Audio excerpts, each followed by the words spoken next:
I'm pleased to once again play host to Milton Friedman, who is now attached to Stanford. Well, I don't know what attached is and where we're looking for. The Hoover Institution, which is what, an academic... Oh, yes. The Hoover Institution was set up in honor of President Hoover. It's been there for a long time, and it's called the Hoover Institution for War, Revolution, and Peace. And they decided a while back they had enough peace, so they invited me to be a fellow there for a while. Would Herbert Hoover be pleased with the dialogue that's going on under the aegis of his name? Oh, I'm sure he would. He was a great student. He was not only an engineer, but the library, it was founded as a library based initially on the collection of documents and manuscripts he had collected in his public career. Yeah. Am I to assume that you wish that he had defeated FDR in 1930? That's a very, very complicated question. Okay, but you're not all crazy about the New Deal, I trust. Huh? Oh, on the contrary. I think the situation in 1932 was a very terrible situation, but it had been produced by the failures of the Federal Reserve System in the prior 4 years. It was not a failure of capitalism, it was a failure of government. And Herbert Hoover himself, in his memoirs at the end of that time, said he had learned to his sorrow that the Federal Reserve was a weak reed for a nation in time of trouble.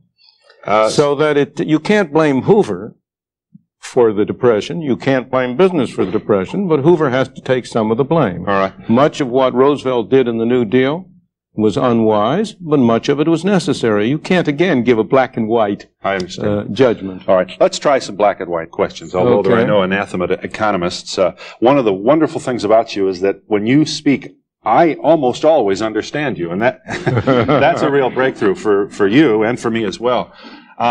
The government should help save Chrysler. We need 3 auto companies.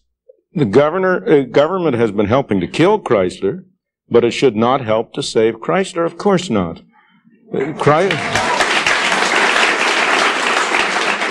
This is a private enterprise system. It's often described as a profit system, but that's a misleading label. It's a profit and loss system. And the loss part is even more important than the profit, because it's what gets rid of badly managed, poorly operated companies. What does? Losses. When Chrysler loses money. Oh, I see. So, all right. When Chrysler loses money, it's got to do something. When Amtrak loses money, it goes to Congress and gets a bigger appropriation. The question at issue is, should the people in this country bail out Chrysler by taking money out of their pockets, not to buy cars which they want to buy, but to pay for whatever has been the cause of the losses at Chrysler?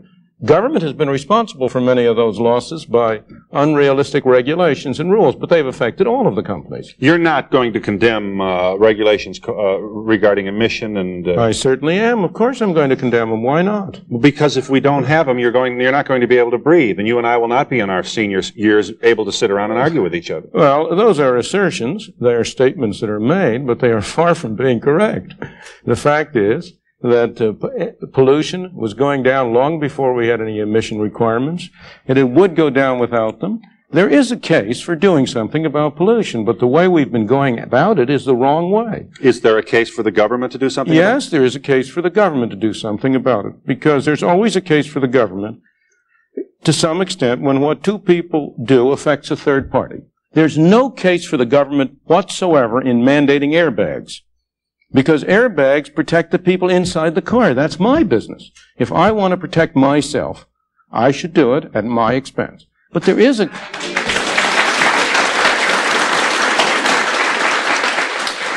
a case for the government protecting third parties, protecting people who have not voluntarily agreed to enter. So there's more of a case, for example, for emission control than there is for airbags. Mm-hmm. But the question is, what's the best way to do it?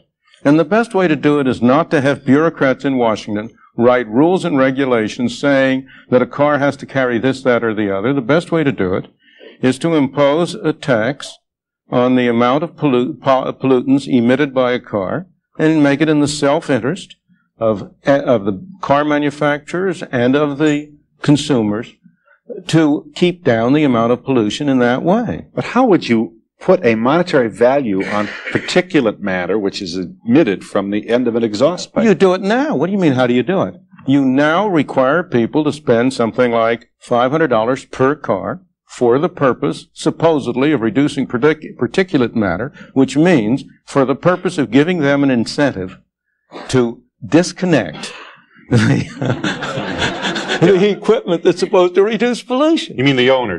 People are going out of their way. Yeah. Same with the buzzer. I assume that you... have you ever met Ralph Nader? Of course. I've debated Ralph Nader many times. And I assume you feel that... what is it that troubles you about him? I think he's wrong.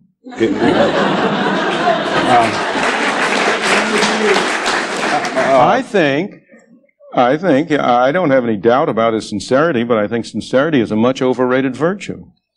I think what troubles me about him is that he wants to run my life for me instead of letting me run my life.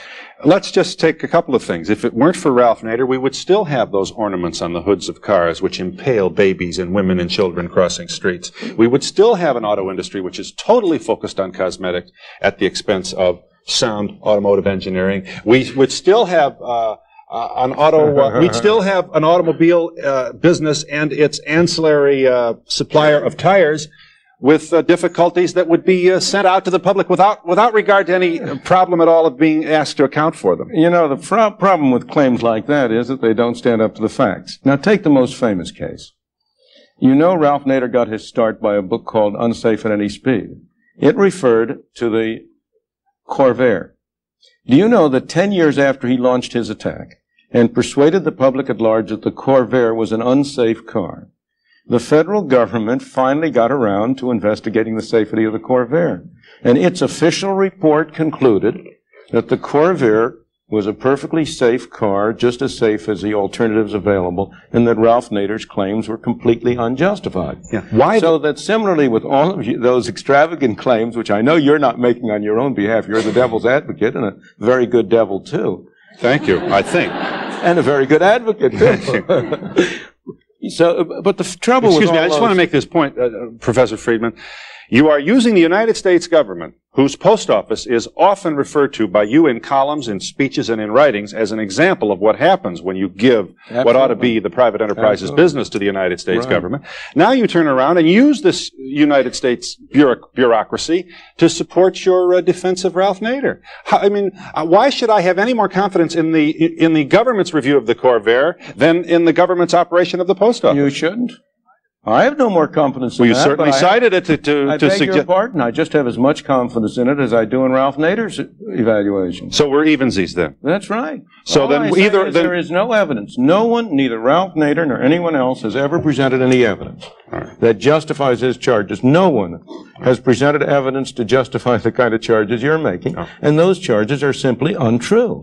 It is not a fact that the world would have come to an end but for Ralph Nader. But more important, take one of those charges, that the cars would be devoted to cosmetics. If people want to spend their money on cosmetics, why shouldn't they? You mean to say you should be prohibited by the government from doing whatever you do to have to give a nice cosmetic image to your viewers? No, I guess I'm thinking that if we just leave it to Detroit, if we had just left it to Detroit in your own laissez-faire, and you're wearing your Adam Smith tie today.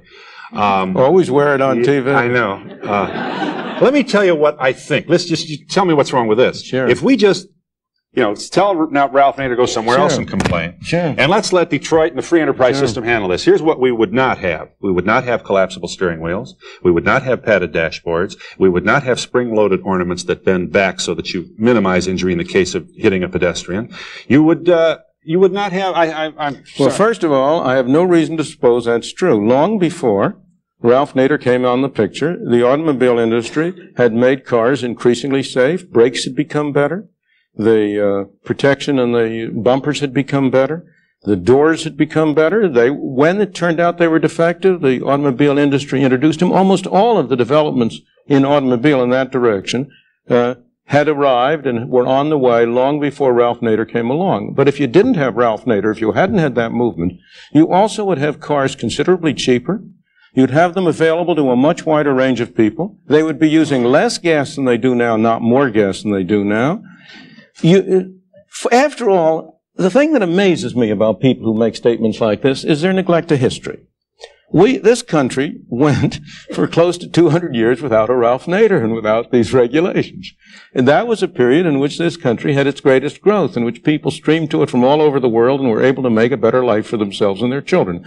If you take the automobile industry in particular, since Henry Ford really revolutionized it, it transformed the nature of life in this country. The automobiles improved tremendously. They came down in cost relative to other goods. The effect of the kind of regulations you now have has been to make automobiles not more safe, but less safe. Why? Because by making them more expensive, they make it pay to keep an old car on the road longer. The average age of cars on the road has gone up. And old cars are less safe than new cars.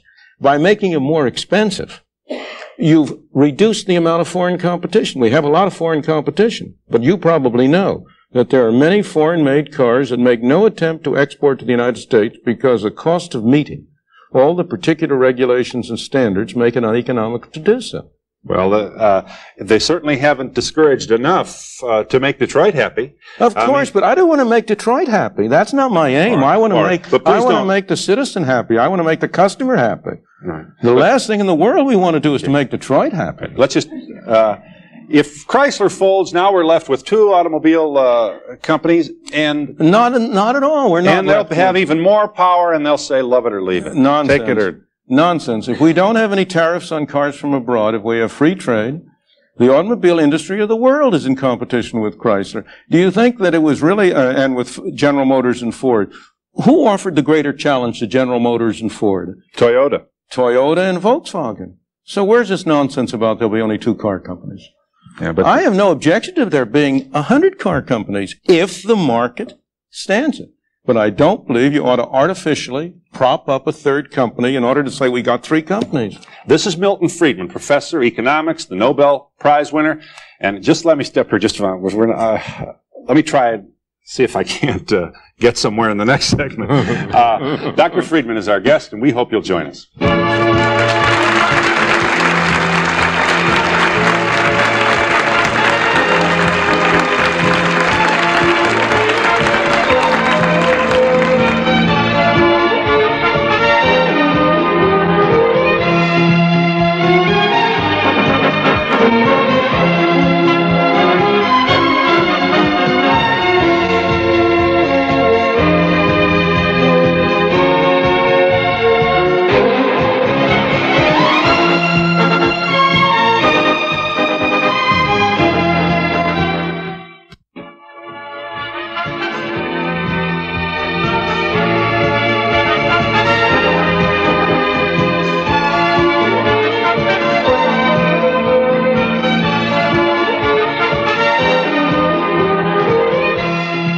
Let's just review for a second, because I don't want to bore you to death here, but this is really, I am fascinated by the dialogue. And just to characterize Dr. Friedman's position, which I should let him do. You won't succeed in not doing it. Just tell me how I'm doing here. Here is a man who feels that definitely there's too much government intervention in everything, and that if we just take Adam Smith's notion of the 19th century and let the laws of supply and demand work without all these bureaucratic rules and regulations that we would have. You think we can eliminate the gas shortage if we do that? The only reason we have the gas shortage is because it's made in Washington. There's no need for the gas shortage. There's a problem in oil. Oil is expensive. The fact that the OPEC nations have formed an effective monopoly and quadrupled the price of oil hurts us. No question. We pay more. But we have multiplied the injury to ourselves by our bad government policies. Here's Japan we were talking about a moment ago. Japan. It's 100% dependent on foreign oil. It has no gas lines. Why? Because it hasn't tried to prevent prices from adjusting things. If the OPEC nations had been hiring our energy regulators as their agents, they couldn't have done a better job. They couldn't have done a better job, but they didn't have to. They got it for free. Mm-hmm. Give me that speech about maximum minimum now. The way to create shortages is to create a maximum price which is below what the free market would have otherwise. Absolutely. All right, so that even though we're appalled at gasoline, which is more than $1 a gallon, your point is to get the government out of this game of regulation is to, you acknowledge, allow the gasoline to go higher. Excuse me. It may make the price at the pump higher, but it'll make the cost to the consumer lower. Who do you suppose is paying the over $10 billion a year budget of the Department of Energy, which amounts to 9 cents a gallon for every gallon of gasoline we consume? Yeah, I saw you. Can you prove that? Of course. 9 cents a gallon for Of course. Are there 20,000 people in the Department of Energy? Yes. 20,000 people. All of them making trouble. All of them paid. Let me give you a very simple example because it's hard to go on. Here's Canada next door. Why is it there are no gas shortages in Canada and the price of gasoline in Canada is lower than it is in the United States? Canada's in competition with the world, but it doesn't have the same kind of Department of Energy we did. If we had no price controls, you have to ask where you start. If right now the only thing you did was to eliminate the price controls, the price of gasoline at the pump would go up. Right. If simultaneously you also decontrolled crude oil and eliminated the regulation over the oil industry in this country, the price of oil would go down because you would unleash the productive potential of the American oil industry. Explain to me why it makes sense to propose that we produce synthetic fuels at costs estimated up to $40 a barrel, while we will let people who pump oil out of the American land, oil well, some of them can only get less than $6 a barrel for their oil. Others can only get $14 a barrel, but we're going to spend the taxpayers' money to produce $40 a barrel oil. Is that sensible? You're saying that they get that because of regulation. That's all they get because of regulation. Yes, the regulation, the Right. limit on the price fixing, the limit on the price which they may receive for oil. Now, where do you suppose the difference between that price and the world price goes to? Okay, how do you speak to this nightmare? Let's do your thing. You're a czar. We'll make you a czar, and you're going to say, look, the free enterprise system is going to work. I'm not crazy about the OPEC monopoly either, but this is the facts of life. It's the geography, and this is the way we got to play this game. And let's let it happen as it happens. $3 a gallon.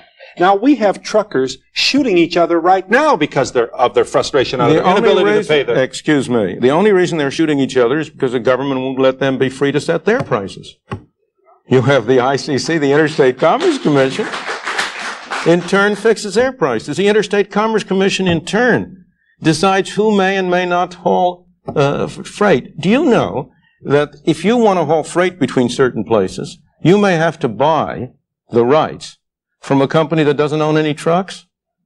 There are many people in this country who get income out of the accidental fact that they own ICC licenses to transport goods between point A and point B, which they don't use, but they rent out for others to use. The total cost, the total value of all of those rights, a purely artificial monopoly value that has no economic counterpart, is in the billions of dollars. So if you could simultaneously reduce the cost of trucking as well by simply abolishing the Interstate Commerce Commission. You want to do that too? Of course. Now we've got all... But now, wouldn't the result be chaos with trucks coming from all different directions and obviously... Obviously not. No. Why would the result be chaos? Trucks aren't going to come from all different directions and bump. Quite the opposite. I don't mean bump. I mean in the sense that... But I would say... I'm moving into the... Aren't you troubled by multinationals and the size of companies? And that's not what Adam Smith meant. Adam Smith didn't mean for Exxon to have a 60 and 70% profit. If you had, first of all, of course I'm troubled by multinationals in the sense that I would rather have a world in which there were a larger number of small companies. The question at issue is not that. The question is, what are your alternatives and how do you promote such a world? One of the major reasons you have multinationals and large companies now is precisely because of the role which government plays. Here is Chrysler. Get back to it. The chairman of Chrysler is spending full time, has hired a whole group of lobbyists in Washington. He is engaging in a political campaign to get the government to bail him out.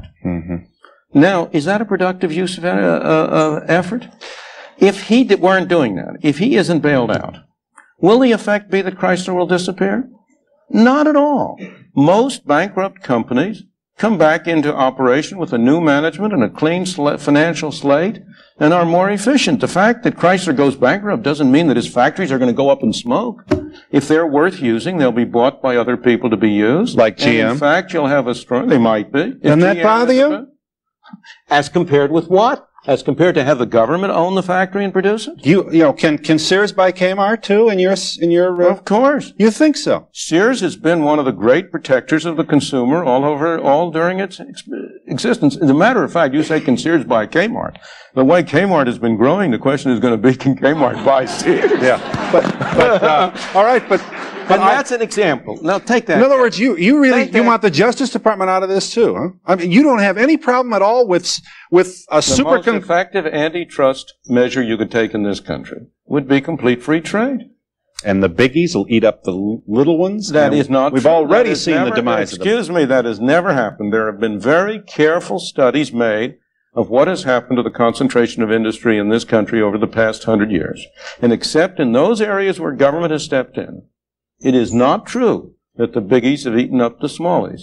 In fact, it's often been the other way. And Kmart is a good example. It started from nothing. Sears was already a major conglomerate. Mm-hmm. And Sears has been losing ground and going downhill, and Kmart has been rising. All right, just one question before this audience is anxious to ask you.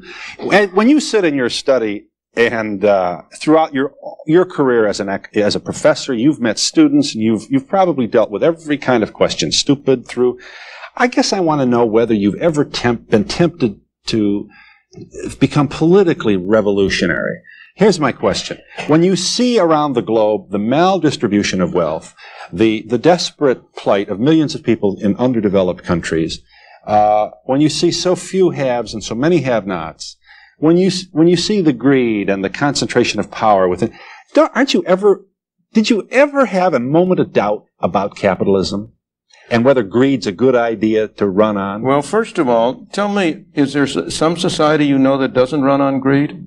You think Russia doesn't run on greed? You think China doesn't run on greed? What is greed? Of course, none of us are greedy. It's only the other fellow who's greedy. The world runs on individuals pursuing their separate interests. The great achievements of civilization have not come from government bureaus. Einstein didn't construct his theory under order from a bureaucrat. Henry Ford didn't revolutionize the automobile industry that way. In the only cases in which the masses have escaped from the kind of grinding poverty you're talking about, the only cases in recorded history are where they have had capitalism and largely free trade. If you want to know where the masses are worst off, it's exactly in the kinds of societies that depart from that. So that the record of history is absolutely crystal clear that there is no alternative way so far discovered of improving the lot of the ordinary people that can hold a candle to the productive activities that are unleashed by a free enterprise system. But it seems to reward not virtue as much as ability to manipulate the system. And what does reward virtue? You think a communist commissar rewards virtue? You think a Hitler rewards virtue?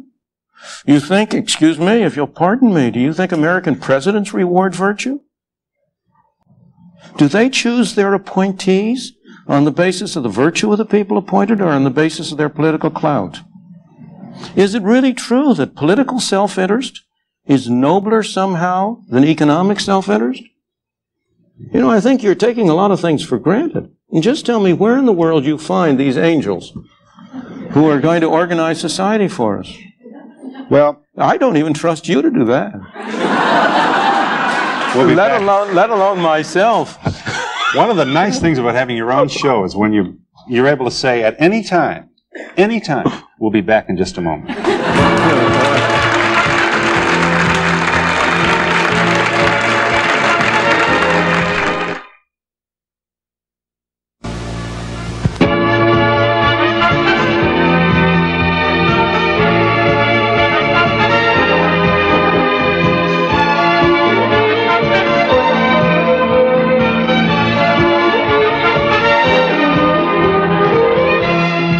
Milton Friedman, the economist, is here. Yes. Yeah.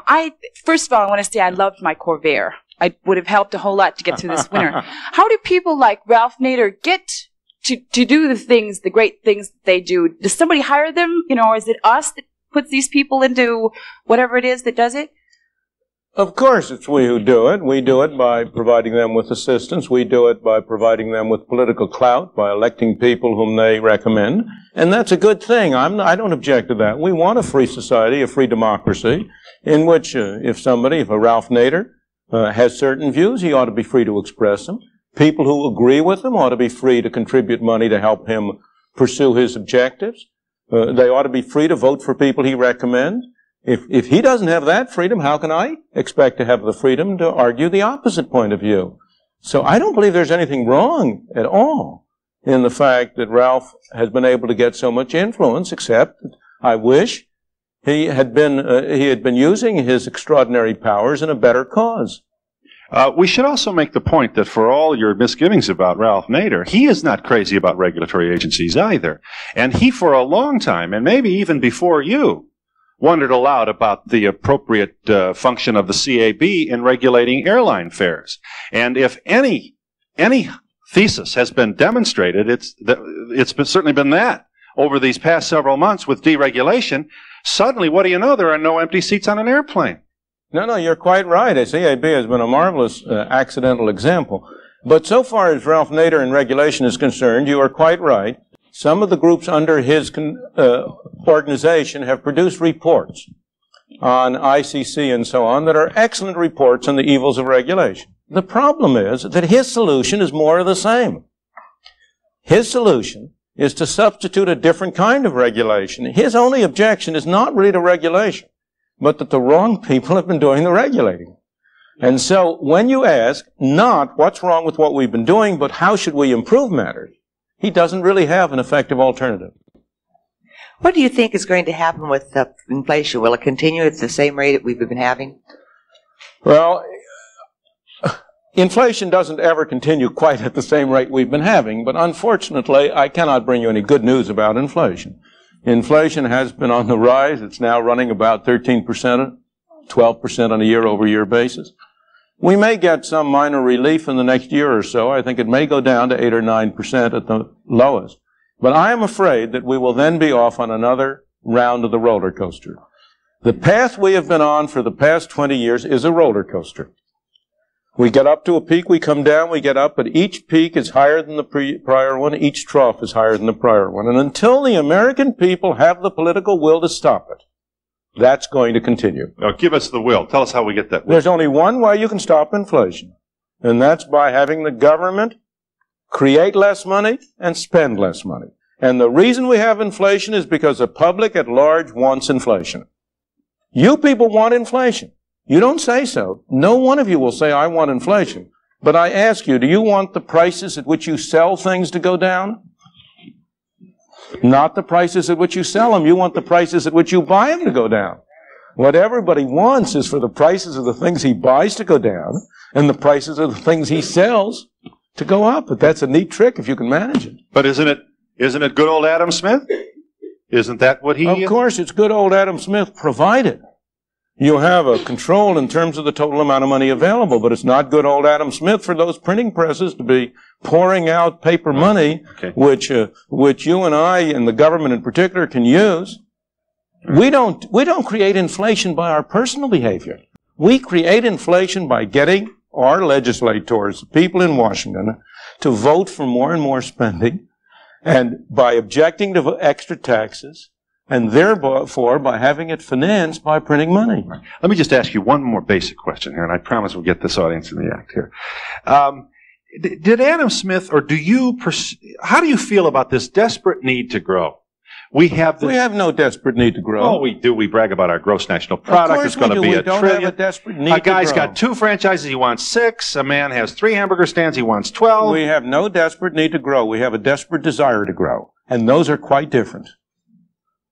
I believe that the level of growth in this country ought to be whatever people want it to be. If the people at large, if each and every person separately was satisfied with where he is and didn't want to grow, fine.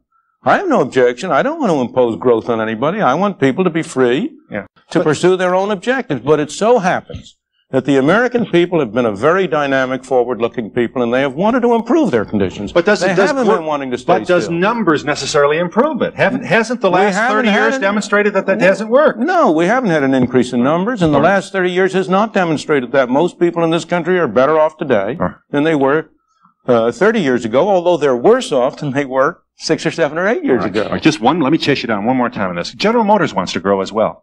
That's okay with you. Of course. They have a natural desire to grow, huh? Right. Okay. But other people have also a natural desire, and other people check it. The check to General Motors growth is Toyota and Volkswagen. It's Checker Cab. Well, I think it's interesting that the checks have come from outside this country. They haven't always come from outside. So but the point I'm making is General Motors has more power to grow. No. General Motors cannot get $1 out of your pocket unless you voluntarily pay it over. The government can, and that's the fundamental difference. All right, here's where I'm going with this. You give me a hard time trying to get there, but I think as General Motors grows, I see the possibility of abuse. Or as any company grows, as the Donahue show grows, suddenly I decide I got all the answers and start preaching. Absolutely. Now your point is some guy will come along and shoot me down pretty good, and I lose, and that's the way the system. The bigger they are, the harder they fall. Good, gotcha. WT Grads, being an enormously big company, didn't keep it from going bankrupt.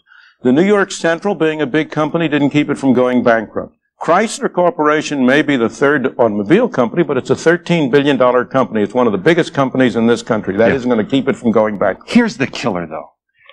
When somebody does come along with a better mousetrap, the multinational mousetrap company buys it. And now we're back to mediocrity again. And the initiative and the talent of the little old man in the shoe shop who came up with a better is gone. Temporarily, there are new people coming up with the little old men in the shoe shops. And one of the major reasons, as I was saying before, why multinationals are able to occupy the position they are is because government rules and regulations favor multinationals. Almost all government regulation favors big companies over little companies. And you think Exxon ought to be able to buy Reliance Electric? Of course. And what else you want them to buy? The hotels too? I mean, where are we going to stop? Look, if you say to Exxon, look, one thing we're going to do is to make it impossible for you to make any money producing oil. What do you think their stockholders want them to do? Have a hard time getting the American people to agree with that type of thing. First of all, Exxon doesn't buy anything. There isn't any Exxon. There are people. Exxon is a corporation owned by individual people. It's the stockholders of Exxon who ultimately are buying it. And if they don't like what Exxon is doing with their money, they have a perfectly good alternative. They can sell the stock. And as the stock went down, if the stockholders didn't like it, it would pay somebody to change the policy which Exxon is following. We have a far greater degree of control over what Exxon does than we have over what a lot of our government corporations do. Milton Friedman returns in a moment.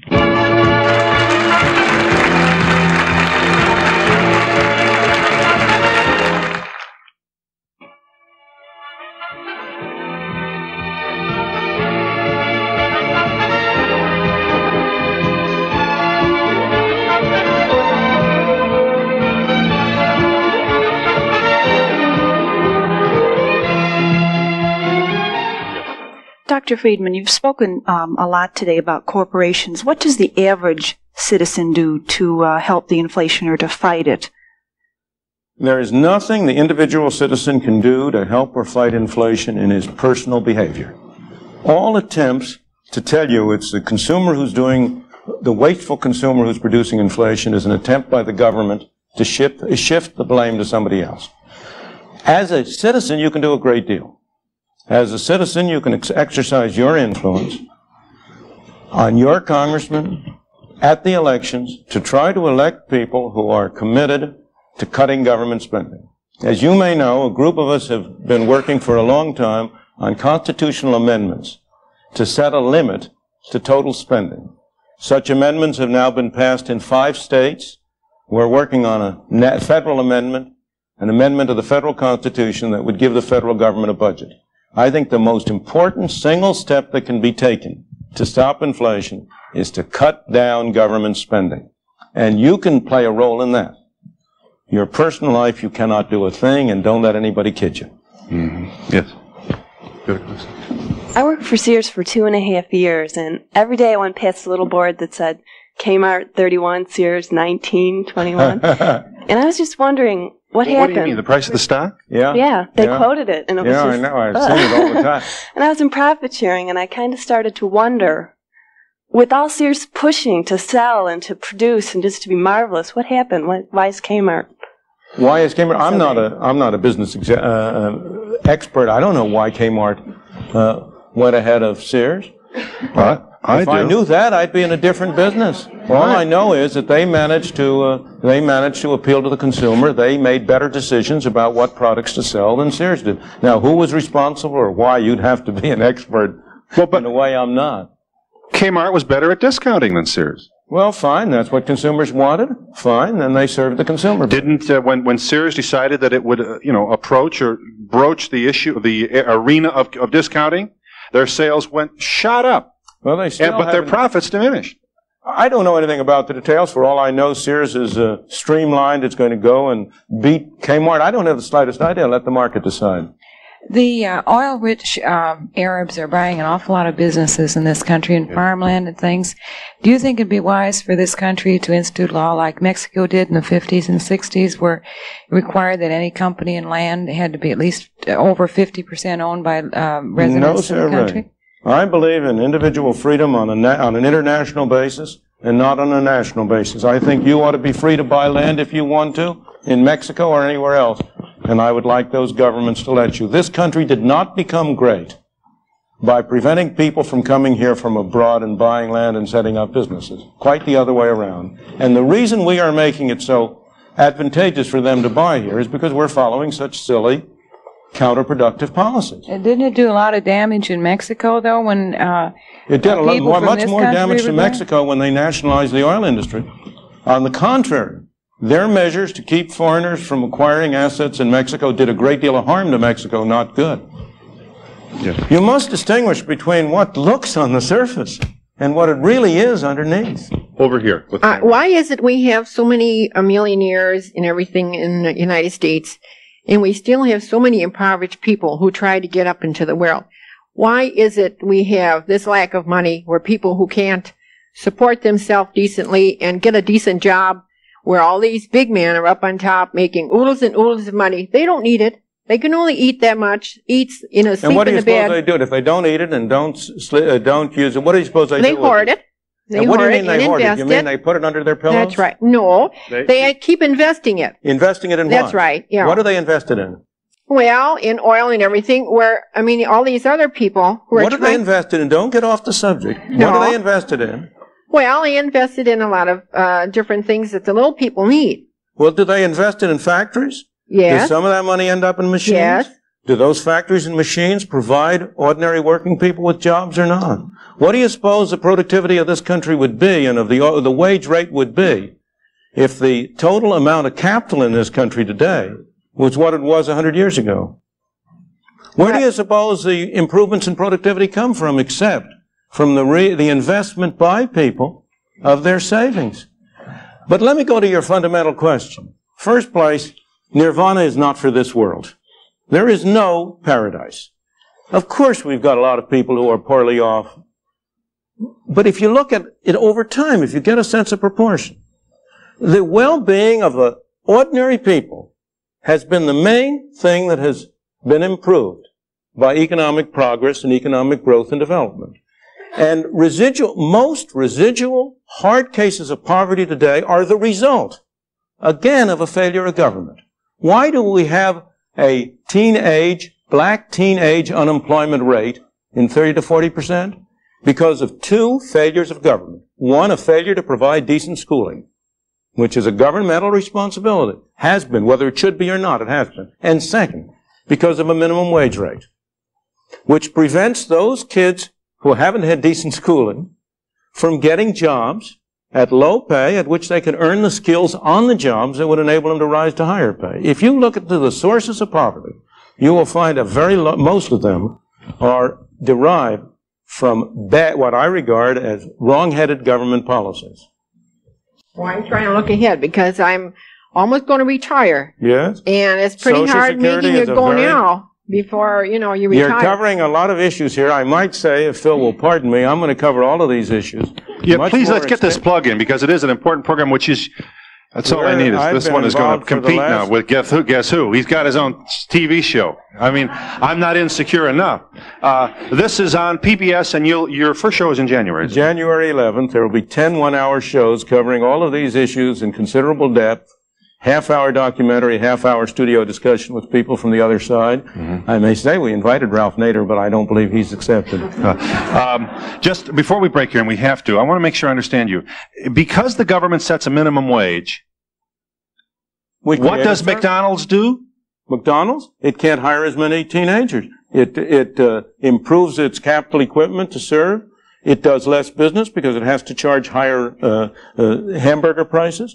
In the absence of a minimum wage, McDonald's would be able to offer a larger number of jobs to a larger number of youngsters, and they would be able to acquire some skills. And not only McDonald's.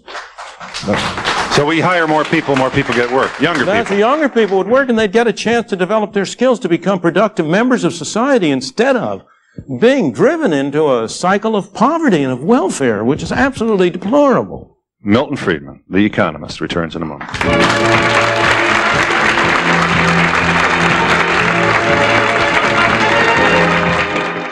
I want to know if you charge a lot for your services. In other words, how much do you get paid? As much as the market will stand. I believe in a market price, and I tell you something. I think people value what they get at what they pay for it. And what are you doing with your money? That is my business and not yours.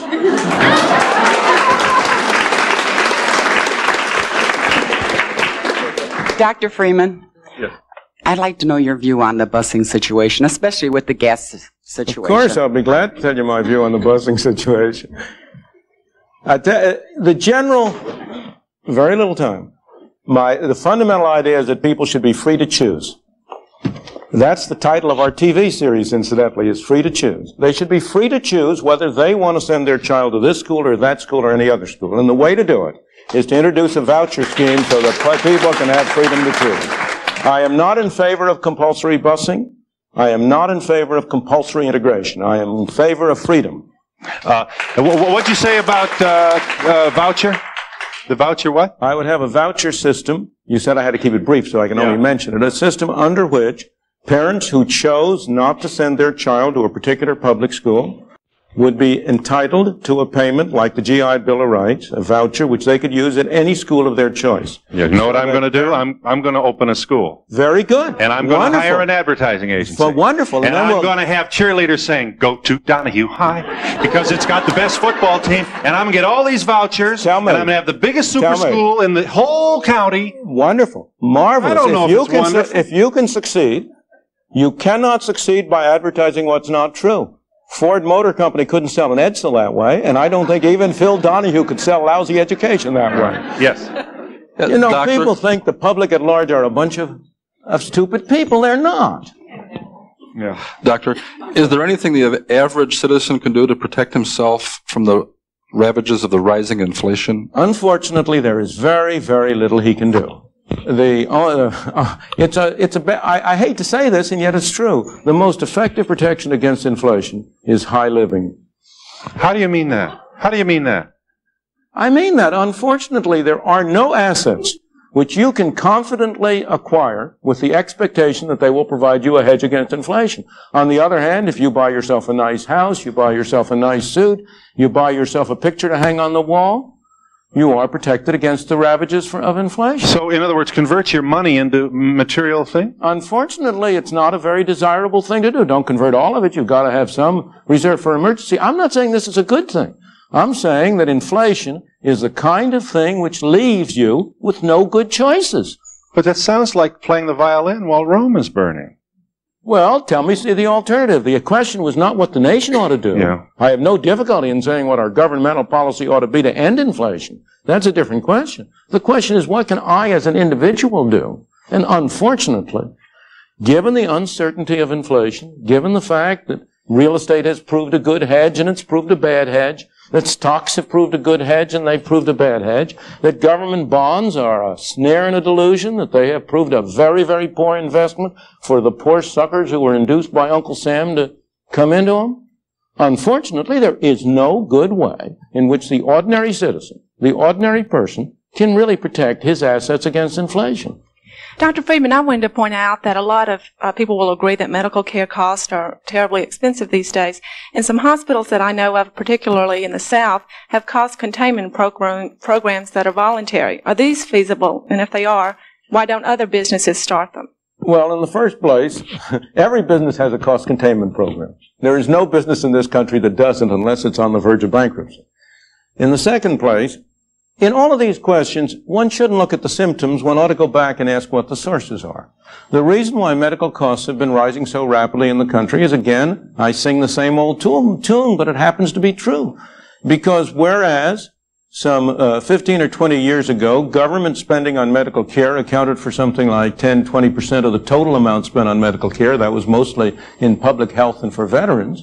Today, it amounts to something like 40% or more of the total spending, and that's what's been driving these prices up. Milton Friedman returns in a moment.